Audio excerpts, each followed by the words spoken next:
यज्ञ में आहुति के दौरान क्यों बोला जाता है स्वाहा। एक मत्स्य पुराण के अनुसार यज्ञ के संबंध में कहा गया है कि हिंदू धर्म की परंपराओं में जो कर्मकांड हम करते हैं और करवाते हैं, या फिर इन कर्मकांडों को हमारे हिंदू धर्म के प्रमुख आधार पर माना जाता है। उनमें से एक कार्य यज्ञ और अनुष्ठान करना है। इतना ही नहीं, यज्ञ करने को बहुत ही वैज्ञानिक का कहना है कि शास्त्रों में यज्ञ को बहुत ही ऊर्जावान बताया गया है। लेकिन इसमें कभी आपने विचार किया है या आपके मन में कोई सवाल आया है कि आखिर यज्ञ में मंत्रों के अंत में हवन करते समय मंत्रों के अंत में स्वाहा शब्द का उच्चारण क्यों किया जाता है? यदि स्वाहा शब्द का उच्चारण ना करें तो क्या होगा? ऐसे प्रश्न भी यही है कि आखिर यज्ञ देवी में जो यज्ञ की विधि है उसमें आहुति के समय स्वाहा शब्द का बोलना क्यों जरूरी है, क्यों बोला जाता है? आज के लेख में और शास्त्रों के अनुसार हम आपके लिए इसके पीछे का तर्क क्या है वो बताने जा रहे हैं इस वीडियो के माध्यम से। पौराणिक कथाओं के अनुसार अग्नि के साथ हमेशा रहती हैं स्वाहा देवी। यज्ञ के दौरान स्वाहा बोलने को लेकर कई धार्मिक कथाएं प्रचलित हैं। उसमें एक कथा के मुताबिक स्वाहा शब्द बोला जाता है। जो देवी स्वाहा है राजा दक्ष की पुत्री थी, जिसका विवाह अग्निदेव के साथ हुआ था। इसलिए जब भी अग्नि में देवताओं के लिए कोई वस्तु अर्पित की जाती है तो अग्निदेव की पत्नी को स्वाहा को याद किया जाता है, जिसके बाद अग्निदेव उस वस्तु को स्वीकार कर लेते हैं। स्वाहा देवताओं को मनुष्य से जोड़ती है।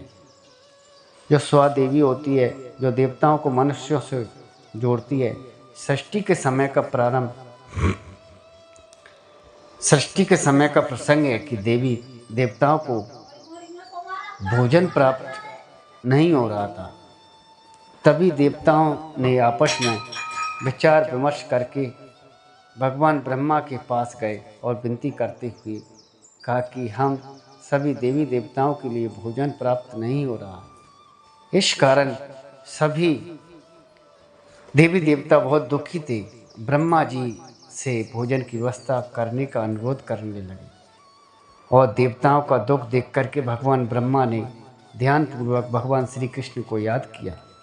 श्री कृष्ण ने ब्रह्मा जी को माँ भगवती मूल प्रकृति की उपासना करने का आदेश दिया।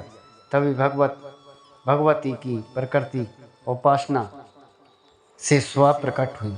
देवी स्वाहा ने ब्रह्मा जी से कहा कि मैं आपसे बहुत प्रसन्न हूँ।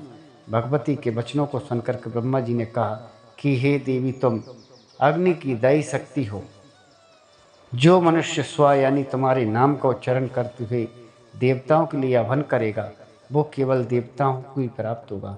तुम देवी अग्नि के गृह स्वामी बनो, जिसके कारण देवताओं और मनुष्य हमेशा तुम्हारी पूजा अर्चना करेंगे। तभी से अग्नि में हवन करते समय मंत्र के अंत में स्वाहा शब्द का उच्चारण किया जाने लगा। जिस प्रकार शाखा का निरीक्षक अस्तित्व माना जाता है, उसी प्रकार स्वाहीन शब्द या यज्ञ निंदनीय होता है। अर्थात स्वाहा का उच्चारण न करने पर मंत्र निरर्थक होता है और यज्ञ अधूरा होता है। आहुति के नियमों का कैसे पालन करें ये भी आपके लिए इस वीडियो में बता रहे हैं। यज्ञ या कोई भी अनुष्ठान की आखिरी और सबसे महत्वपूर्ण प्रक्रिया हवन होती है।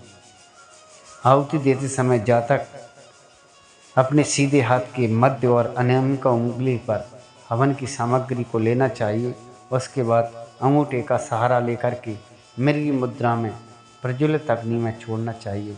जातक को हमेशा प्रज्वलित अग्नि के सामने झुकते हुई सामग्री को डालना चाहिए। ऐसा ही अधिक रोचक जानकारियों के लिए हमारे चैनल से जुड़े रहें।